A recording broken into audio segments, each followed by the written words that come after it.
Sequene sia sangeti Evangeli secundum Lucam.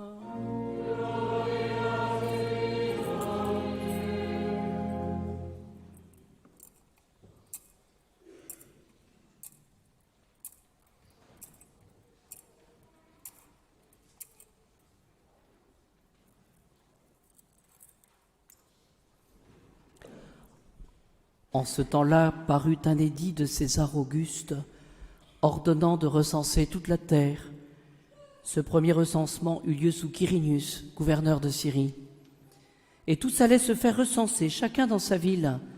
Joseph aussi, venant de Galilée, de la ville de Nazareth, monta en Judée, à la ville de David, appelée Bethléem, car il était de la maison et de la descendance de David, pour se faire recenser avec Marie, son épouse, qui était enceinte.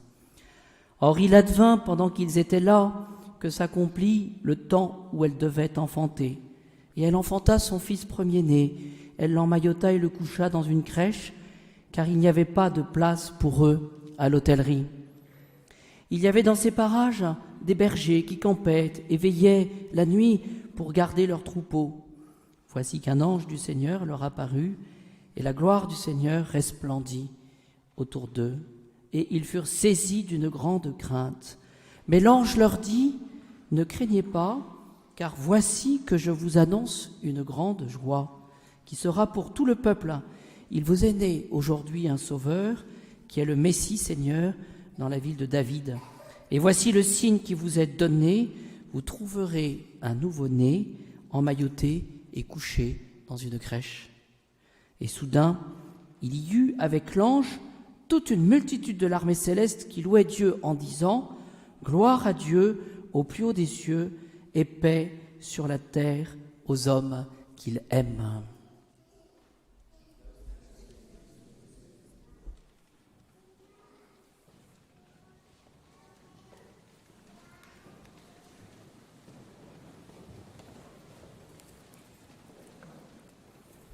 Je suis très fier ce soir de célébrer la messe des enfants. C'est votre messe.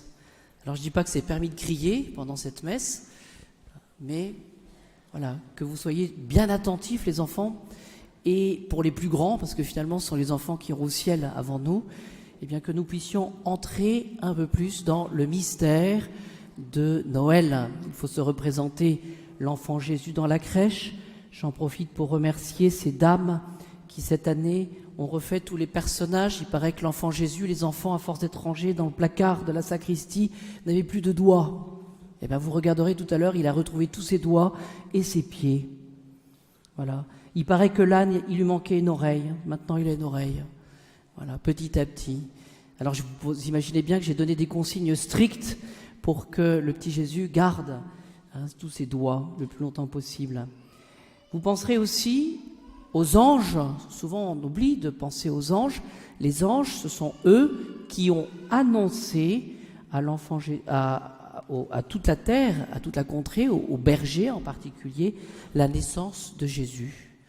Les enfants, quand vous êtes nés, je ne sais pas si ce sont les anges qui ont annoncé votre naissance, mais voilà, pour Jésus, c'était comme ça, parce que, pourquoi ? Ce petit enfant qu'on voit dans la crèche, c'est le Fils de Dieu, c'est-à-dire qu'il est tout puissant. Il vient pour nous sauver. Je célèbre cette messe pour vous tous, chers enfants, pour les parents aussi, pour toutes les familles catholiques, pour que tous nous soyons bien courageux, pour que vos enfants aient une éducation chrétienne, une éducation catholique. C'est ça la force de notre pays, que d'avoir des familles catholiques. Je le dis aussi parce que, peut-être que vous ne le savez pas, mais toutes les cérémonies de ce soir, comme toutes les cérémonies maintenant du dimanche, sont retransmises en France, mais aussi dans le monde entier.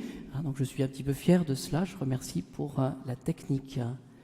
Voilà, je vais vous raconter et puis je pensais, voilà, c'est pour ça que je disais ça aussi, c'est pour tous les malades, toutes les personnes qui ne peuvent pas se rendre ce soir à la messe et qui peuvent néanmoins être avec nous. Alors je vais commencer par cette histoire d'un moine. Vous savez que le moine, c'est celui qui parle spécialement à Jésus, qui confie toute sa vie à Jésus. Eh bien, il voyageait la nuit de Noël. Il était sur son cheval. C'est dans les chroniques de Cîteaux qu'on raconte cela. Ce moine, il voyageait de la nuit de Noël et il traversait une forêt, il y avait beaucoup de neige, et tout d'un coup, il entend des pleurs au loin. Alors il arrête son cheval et puis il s'approche de ce petit enfant qu'il aperçoit au milieu de la neige, ce petit enfant qui pleure, et vous imaginez, qui tremble de froid. Alors il lui dit: « Oh mon fils, comment te trouves-tu ici abandonné, pleurant et mourant de froid au milieu de la neige ?» Il pose la question. « Et pourquoi est-ce que tu te trouves là ?» Et ce petit enfant, il arrête de pleurer. C'est une histoire, hein. Et puis ce qu'il fait, c'est qu'il répond au moine: « Comment ne pleurerais-je pas ? Parce que je suis complètement abandonné tout seul dans la forêt, abandonné de tous les hommes. Je n'en vois aucun qui m'accueille et qui n'ait compassion de moi. » Voilà, ce petit enfant qui pleure, il pleure parce qu'il se retrouve tout seul, il n'y a personne pour le porter, pour le tenir au chaud, pour le consoler. Et ce moine, eh bien, qu'est-ce qu'il fait ? Il voit que l'enfant disparaît. Alors, c'est pas compliqué, ce petit enfant, c'était un miracle. Il représente Jésus qui vient à la crèche pour nous et il est abandonné. C'est-à-dire, finalement, ce que nous devons tous redouter, je parle aux plus grands là, c'est l'indifférence. Voilà, se dire, Jésus vient comme sauveur et finalement, c'est pas grave, ça ne change rien dans ma vie. Voilà. Et vous, les enfants, eh bien, ce soir, alors je ne sais pas si vous aurez les cadeaux ce soir, peut-être demain. J'ai interrogé toujours pendant le temps de l'Avent, puis il y a des familles où c'est vraiment bien décidé, c'est demain, voilà. Ou sinon, il y en a où ils l'auront ce soir. Mais en tout cas, vous n'oublierez pas d'aller faire votre prière ce soir avant d'aller vous coucher, même si c'est très tard. Vous irez faire votre prière auprès de Jésus pour ne pas le laisser tout seul. Voilà. Pour les plus grands, je me suis arrêté à une parole de saint Alphonse de Liguori, c'est le XVIIIe siècle, à Rome, saint Alphonse de Liguori. Et qu'est-ce qu'il étudie, qu'est-ce qu'il remarque, saint Alphonse de Liguori? Moi, j'avoue que je n'y avais jamais pensé. C'est que la Sainte Vierge, elle avait dû chanter auprès de l'enfant Jésus pour l'endormir. Non pas que Jésus faisait des comédies, mais qu'il fallait l'endormir. Voici ce qu'il écrit. « Les cieux ont suspendu leur harmonie, car Marie chante pour endormir Jésus. » Ça fait partie du mystère de l'incarnation. Voilà.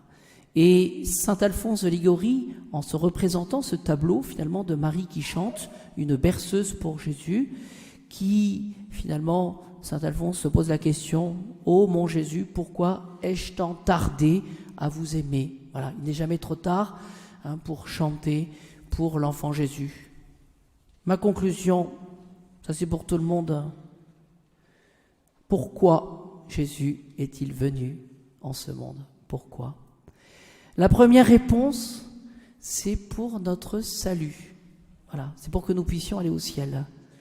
Et ce soir, si je n'ai pas le temps de me confesser, si je suis un peu indifférent, ou si je manque un peu de ferveur, eh bien je peux me dire que Jésus, s'il vient, c'est pour moi. Chacun, nous sommes concernés par la venue de Jésus.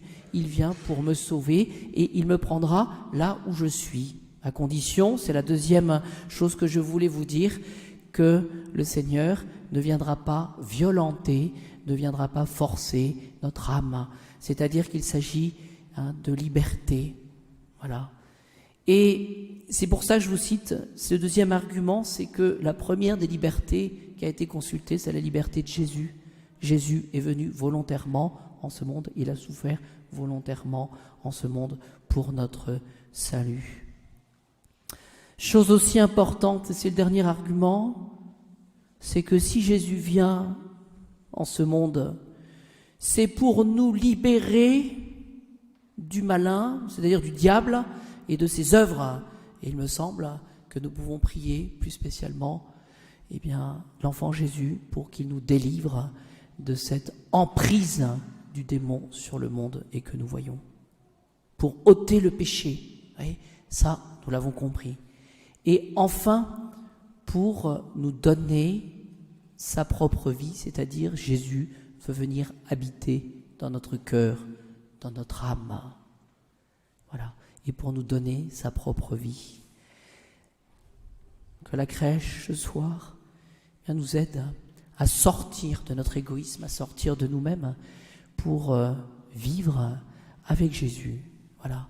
Nous avons un idéal, nous les chrétiens, les catholiques, c'est que pour nous, mais pour tout le monde, nous allons prier pour que Jésus soit le roi de notre cœur et soit le roi de nos familles et soit aussi le roi de notre pays. Ainsi soit-il.